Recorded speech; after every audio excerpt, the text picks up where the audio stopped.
Good afternoon, ladies and gentlemen, and welcome to Friday's Market Wrap-Up here at TGO Top Gun Options. My name is Matthew Buckley. My call sign is Wiz. Been watching the market action today, but more importantly, watching the weather. My oldest son, Matthew's coming back from Norwich University. The Corps of Cadets, he's got it. He's a rook. He's a rookie in his first year there, so he's got to wear his uniform, and he's flying from Burlington through JFK, where it's an absolute shit show today.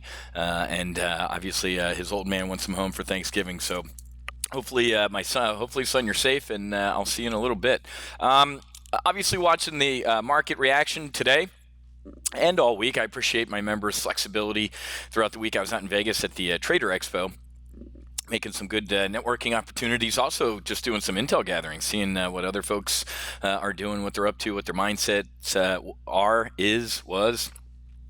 And going to be. And this is interesting. Yesterday, we did a live trade brief for 4 of our portfolios. And I said, hey, folks, don't believe this rip your face off rally. Kind of like each one of these, I said not to believe. They're to be sold into. I said, after this ridiculous 2-day rip your face off rally, I said that this will not hold, folks. We're in between the 50-day moving average and the 200-day moving average. I call no man's land. See that? See this? Nobody likes fighting in no man's land. This is World War I trench warfare. Nobody ran out there, and if you did, you got killed. So as soon as the market peaked its head up in here, I said, there's no way in hell we're going through and up the 50-day moving average. We're going to go back and retest the 200-day moving average, and if we don't hold it, it's lookout below. And it's lookout below time because there's no bottom here. The only quote support would be these October-ish lows or all the way back to February. So we're not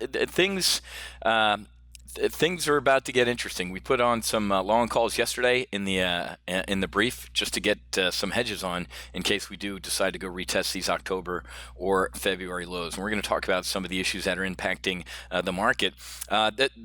The closest alligator to the boat. Well, first of all, I'm down here in Broward County. What just an absolute shit show and a disgrace to our democracy. And one of the reasons the market imploded and is seeing a lot of volatility is because some of you voted for Democrats, and some of you voted, and if you did, you voted for this idiot who needs to go back to her village. Maxine Waters today.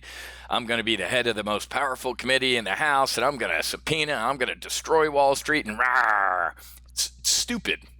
She's just an absolute fool. She's a race baiter, and she's an awful human being, in my opinion. And there's the face, one of the faces of the Democratic Party for the next couple years. I actually am glad the Republicans didn't keep the House because now Donald Trump has a essentially two year marketing commercial.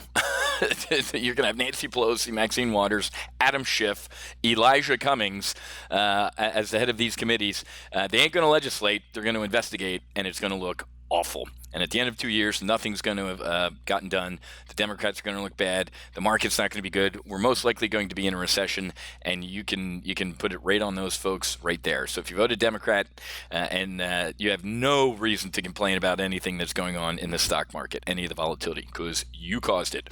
And the Fed, we're going to get to that. But I was going to say the closest alligator to the boat is Black Friday, Cyber Monday.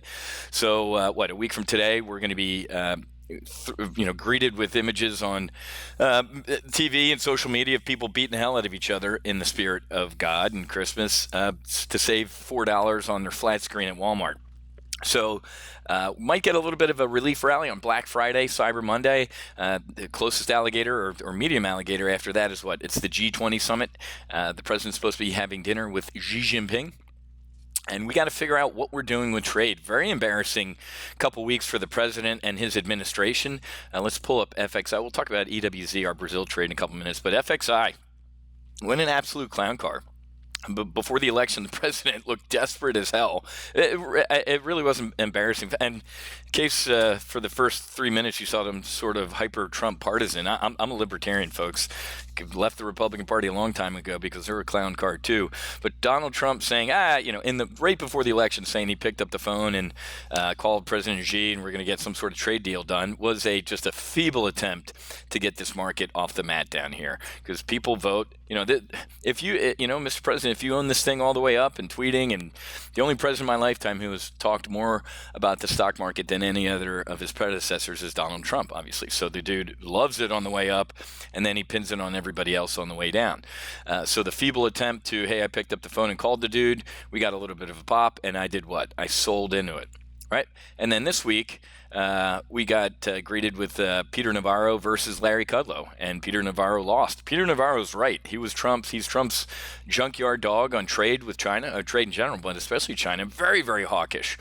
And the market whisperer, Larry Kudlow from CNBC and the Reagan administration, said, we need a kinder, gentler talk with China right now. So seeing a little bit of a rise out of the FXI, but nothing happens before the G20 summit. Steve Mnuchin is apparently trying to talk to our Treasury Secretary is trying to, talk to his counterparts over in China, but there's so much going on with the trade deal that it's physically impossible that anything's going to happen before the G20. If anything, the G20, and I saw a report today that essentially said that they're like, we'll be lucky to get we're going to figure something out joint statement at the G20 summit.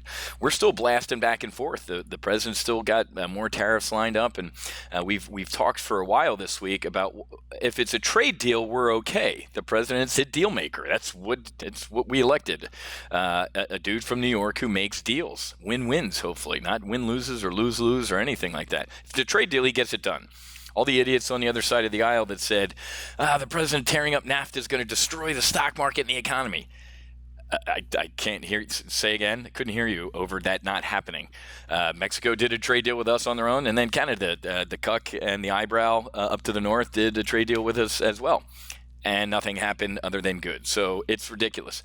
But if it's a trying to contain China, which Barack Hussein Obama let happen on his watch, he let China expand their border 600 miles into the middle of the Pacific and didn't do a thing. If it's to contain them, then get ready for a long slog, and it's going to be very, very, very painful. And it's painful for the Chinese right now. The Chinese citizenry aren't doing too good. Their GDP sucks. Retail sales has sucked. Their PMI is showing contraction in their economy. China consumption has slumped as their consumer sentiment ain't good. But remember, folks, this is a country everybody remember Tiananmen Square? That one single dude standing in front of a row of tanks? Yeah, the dude got run over and got killed, but they don't want that again, especially in the age of more social media. Other than that dude taking that picture, we would not have known about it.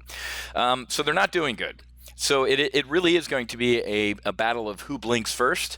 And Larry Kudlow, our market whisperer, like I said, is just kind of begging for China to do something to show that they're willing to move at all, because they ain't right now. They certainly weren't going to take Trump's phone call right because they knew he was in trouble. They're not that stupid, folks, and they're in this thing for 1,000 years. Donald Trump's in it for a minute, so to speak.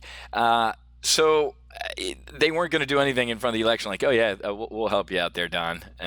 And so very, very cynical and short-term bearish on China, but long-term bullish. I mean, we did a trade a couple weeks ago to get long-term bullish on China because there is a deal going to get done here. All right, we got to move. Of course, I'm using an ad blocker, Business Insider. But look in the background. Trump seems to be backing down in the trade war with China after electoral blowback and growing economic worries. So it looks like the Chinese are showing some pain, and we're starting to show some pain. This volatility here, folks, when you think about it, as I've said repeatedly, the overhang in this market is the Chinese trade war. This whole retail implosion, this is all retail, folks, and I warned you yesterday that this is starting to look a little institutionalish. We'll talk in a couple minutes about all these hedge funds dumping two stocks that I told you to dump a year ago that you would made a shit pot of money shorting. We'll talk about it in a couple seconds. But one of the reasons that the market got really spooked here was what? The Fed said, hey, man, we're going to keep raising interest rates. And a big article today, where is it? In the Wall Street Journal is actually an op-ed piece. Hey, America is not an island. As the world economy slows, Trump and the Fed need to adapt. Meaning they're kind of taking a shot at the Trump's nationalism, putting America first and our economy and everything. The Journal got this wrong, in my opinion, just like Macron in France earlier in the week with the whole, we need to build a European army to defend ourselves against Russia, China, and the United States. What a fucking slap in the face to the president as he's like getting ready to land in your country. Why don't you crawl your ass to Normandy there, Macron, and look at all the crosses and Star of Davids? America, are you serious? America is not a conquering country. As Secretary of State, or actually, what was he at the time? He was Secretary of State. I forget who he said it to, but he said something like, "Hey, man, America's not a conquering country. You know what we ask? We ask just for enough real estate to bury our dead after we defended or liberated you." Man, drop the mic. So this America's not an island thing. I get it. They're saying, hey, if the president needs to start taking the world into account, and the Fed needs to really. Since who does Macron put first? Do you think that guy, if he runs for re-election in France, is going to go, I put Europe first, or I put Macedonia first? You put if you're the leader of a nation, who are you responsible to? If you're a Barack Hussein Obama global liberalist, you say the world. I could care less right now, folks. There's 60,000 homeless veterans in this country. 60,000. Why don't we give a shit about them instead of people jumping over our southern wall? Makes me furious. Anyway, other than that, Mrs. Lincoln, how was the play? U.S. stocks slip amid volatility in tech shares. I love this. I absolutely love the slaughter going on in the tech stocks. I predicted this a year ago. Did you guys see or listen to the horrific phone call yesterday or brief that Mark Zuckerberg, Sheryl Sandberg gave? Mark Zuckerberg refuses responsibility for Facebook's latest, greatest scandal. What an absolute disgrace. This guy, as I said a year ago, is either going to be fired or will resign. You have to get a copy of my book, folks. Go to the homepage here. Where is it? Under services here. Go over to Get Wiz's book. I'll autograph it and throw it in the mail to you. Because I have an entire chapter dedicated to this. This clown said yesterday, there's 10,000 people that work here. How do I know everything that's going on in the company? You most likely don't. But you're responsible, you shithead. On a United States aircraft carrier, there's 5,000 men and women, sailors and Marines. 5,000, half at Facebook, doing a hell of a lot more complicated, more important things. Flight operations, anti-submarine, you name the mission, they're doing it. If the commanding officer is asleep, or she or he's in the gym, or they're down in the engine room checking in with sailors, and the ship runs aground, who's responsible? Well, if you're in the business world, it's the officer of the deck and the 17-year-old driving and this and that, and everybody else gets wrong. In the United States Navy, as the admiral in charge of that battle group, I fire the commanding officer. You're fired. Whiz, he was sleeping. Well, he should have spent a lot more time training the officer of the deck and the sailor driving the ship than sleeping. You're fired. Mark Zuckerberg has to go and has to be fired. I said this a year ago. I predicted all of this happening in these stocks, folks. Back last October, before all this stuff broke, the day that idiot said he wants to put on his tights and do good like Robin Hood, I said, that's it, get out of it. Facebook, since I made the call to short the stock or get out of it, is down 24%, and it is going lower. Apple going lower. Twitter going. All of them are going lower. The only one that might survive is Amazon. Guys, this is a disgrace. This was an embarrassment on this phone call. His voice rising as he struggled to. It was awful. And all the 13Fs reports that came out, saying where hedge funds are doing, they dumped Facebook and they dumped Apple. A year ago, guys, I told you to do this. Apple's in a bear market. Facebook, the morale is horrible. These things they're going lower. It really was a shocking New York Times report the other day. They hired an opposition research firm to label liberal critics of them Soros operatives. They trashed Google. Did anybody see what Steve Wozniak, the co-founder of Apple, said the other day about Facebook? Man, he ripped this guy apart. The guy's got to go. The only way Facebook survives is when, I didn't say if, I said when he resigns. I called for him to be fired a year ago. What an awful phone call. The man's not a leader. Hell of an entrepreneur, folks. Don't mix these two up.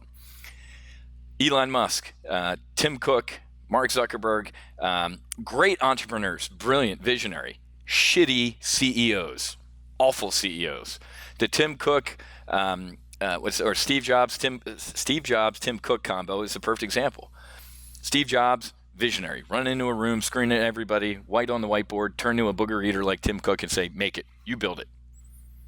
That's the problem here. Is this guy Data from Star Trek? That everybody ever see the TV show Star Trek? This guy's Data from Star Trek. He's got zero personality. And yesterday on the phone, he actually showed personality, but it was embarrassing. Couldn't believe how embarrassed I was. So the market's also feeling pressure from that, feeling very, very heavy from the implosion of tech stocks. If you were a member here last October, and then around this time last year, we were about a week ago, I think, we were out in Lake Tahoe at a members conference. I was presenting with another presenter who more or less laughed and called me crazy. I said all these things are going to implode under the weight of their own liberal hubris and regulation, and I laid it all out there. And the guy called me nuts. I believe he's no longer in business, and most of his members are here at Top Gun Options.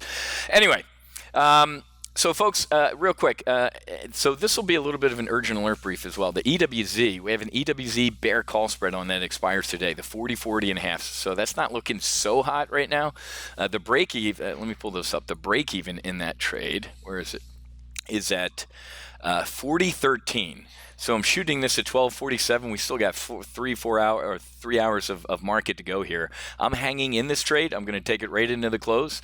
Hold on, let me go with today because we're going to have in my opinion, our mid-afternoon sell-off. Okay, so all I need is 40.13 at break even. Okay, the middle of this Keltner channel is right at, you see that? It says it right there, 40.13, and the 50-day moving average is right up here. So we currently have a bull put spread that's looking great. We put on another bull put spread on EWZ. It's the Brazil iShares ETF, but I'm going to hang into this. I'm hanging into this bear call spread, folks. We really rarely rally, say that 3 times fast, into the close on a Friday. And this thing was below, spent most of the morning, or some of the morning below 40, popped a little bit above it, hung around 40, and it's getting a little bit of a climb here, but I fully expect this thing to give some of it back and to be underneath the break even by expiration. If it rallies into the close, we have 2 current bull put spreads on. That'll more than make up for the loss. What I wanted to do was get out a quick bull put spread on CSX. We talked yesterday about, or we didn't talk yesterday about CSX, but I wanted to cover that today because this is going to. The other thing that's on the radar that so we talked about Black Friday, we talked about the G20, and then the Fed. One thing I missed in the middle of that we have to cover is the beginning. I think it's around the end of the G20 summit. Is what? Government shutdown, man. Now, remember, the market only cares when it cares. So the market, it doesn't care about something until they wake up and start caring about it. You're going to start hearing the president said no less than 5-10 times the past year, since he didn't have one last year. He blinked when Cuck and Nancy played a little bit of hardball. This year, the president ain't blinking. He doesn't have an election coming up. Now he can, midterms are behind him. Here he goes. We are going to see volatility increase, and we're going to see a hell of a lot more choppiness in the overall market as we get to the end of this month. After that's, Black Friday, Cyber Monday.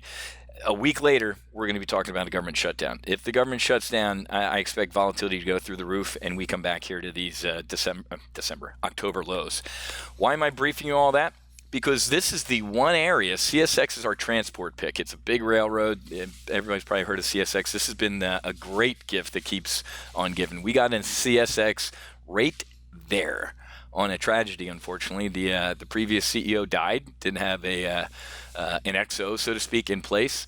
But once I said that's a perfect opportunity. I've been looking for a transport to get into, and that provided us a perfect opportunity. Big pullback, 5% down day with the skipper dying. Look at this. CSX is up 42% since we've been in it. And we've been trading bull put spreads, bear call spreads, iron condors, selling front month upside calls. We have been printing money. This trade is close to $80,000, just all our CSX trades this year. In 1 year, close to 80 grand just in in this name. Okay, so why am I bringing this up? This is the one area of bipartisanship. Both Democrats love spending money. They love infrastructure spending. They love unions. Who do you think makes concrete, bridges, welds steel? Union. Trump loves infrastructure and this type of stuff as well. So this is a good looking trade. So I'm going to go out a month. I'm comfortable going out a month on this. Let's go out to the regular DEES expiration. Even if we have a government shutdown, during the time of flight of this trade, I do think CSX might pull back. and maybe this trade might be negative or red or a little bit. But other than that, I think by the time we go through the uprights here, this thing's definitely above 72.5. So I want to look at the 72.5, 70 bull put spread. And it's weird because the strikes are that far apart, $2.50 wide, but that's got to trade the strikes that you're given. So I'm going to sell 35 of the regular December 18. And if you don't know what day of the month December 18 is, it ain't December 18, it's December 21st. Oh, Wiz, that makes no sense. I don't know that much about options. You just lost me. Whenever you see a month and a year, that means the regular monthly equity options expiry, which is 1, 2, 3. It's the third Friday of every month. For example, today is this one right here. You see where it says Nov 18? It's today. It's November 16th is 1, 2, 3. The third Friday of November is when regular equity options expire. That Brazil bear call spread I just covered expires this afternoon, November 16th. But it ain't November 18th, okay? All these other ones where you see a month, week, or a month, day, and a year, those are weekly options. That is next Friday, November 23rd. That is November 30th. But whenever you see a month and a day, it's the third Friday of the month. Okay? All right, so selling 35. Why 35? Give me 1 minute. Sell 35 of the December 18, 72.5 puts. Nice looking chart, just a little chartology right here. The 72.5 is right where we're lifting off here. It was kind of, see this? 1, 2, 72.5-ish was right there. Look at that, 72.5 was resistance there. A little bit of resistance here, and we've just busted right through it with some airspeed. Remember that this is a little bit of a tear. 2 days does not a tear make, but that certainly looks pretty good as we set to get back up to these before the world kind of ended here. So love this. Very good looking bull put spread. In case I'm wrong, hey man, everything goes down in a handbasket. There ain't no bipartisanship and CSX implodes. Well, that's going to suck, but we're going to buy 35 of the same expiration downside 70 puts, right? And that looks like, let's try to get 83 cents for this. So this is a bull put spread. I'm bullish, I'm using puts, and it's a spread. And it's also a credit spread. As of me making this video, I'm bringing in a potential credit of 83 cents, right? $2,900 is the potential profit in this. How much am I risking?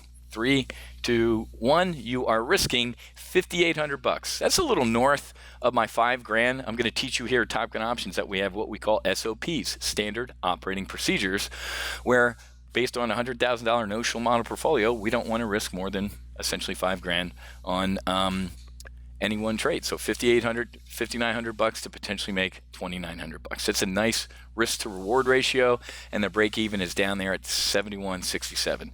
Using at the money volatility in CSX options, 56% probability of max profit, 28% probability of max loss, and about a 62% probability of at least breaking even, making something on this trade. Remember, in a bull put spread, in a credit spread like this, we make money 3 ways. You see this blue line right here? As I'm filming this, that's the current stock price of CSX. So we make money if that blue line, if CSX goes up. We make money if CSX just stays where it's at. And we also potentially make money if CSX goes down, as long as it stays what? Above this break even, 71.67, which is right there. So bullish using puts, and it's a spread. It's a bull put spread. As I'm filming this, I'm kind of watching in the background, kind of doing the Marty Feldman, Young Frankenstein eyeball. Got one eyeball on the TV. The president is saying, tariffs might not be needed on China going forward. And of course, the other day, Peter Navarro said, we're not even talking to the Chinese. We're going to hit them with both barrels. So I guess the commander-in-chief, whether it's of the aircraft carrier or of the United States, is Trump, just spoke. So I guess we aren't going to hit him with both barrels. But again, this looks desperate. It looks desperate. This isn't the negotiator that we're used to seeing. Although I take that back because, around the North Korea stuff, Rocket Man, and I'm going to vaporize 25 million people.